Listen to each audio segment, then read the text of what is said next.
woman with an aging body being desired without apology. Something in my own relationship with my future self shifted.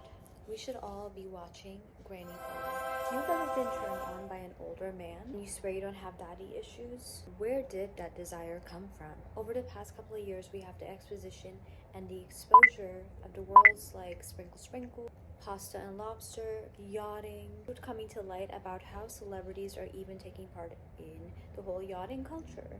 Enter these movies. But if you're anything like me, maybe these movies didn't influence you. You don't believe you have daddy issues. But somehow you have found that you're now attracted to older men. I want to tell you that you are less in control of your desire than you actually think. Especially if you watch it. As an immigrant child, of course, porn was something so taboo. It was a decision I would lie about. But of course, somehow I came, but what the hell did that even mean? I had no idea. It seemed like the women coming in movies always finished with a scream.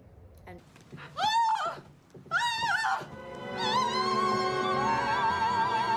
funny to say now, looking back, strong orgasms, but I've never screamed.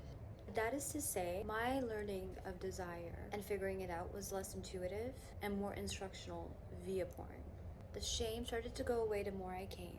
Also, the more freer the women were in it, the more freer I became in real life. Because it allowed me to safely play out a character.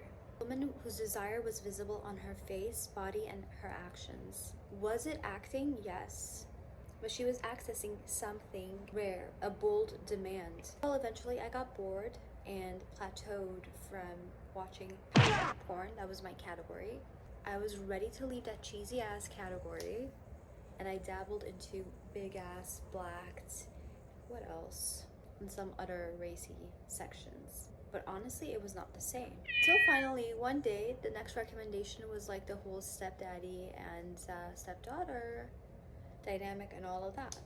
It felt so off and so immoral, but unlike the other genres, I was able to come quicker with this new genre, like surprisingly quickly.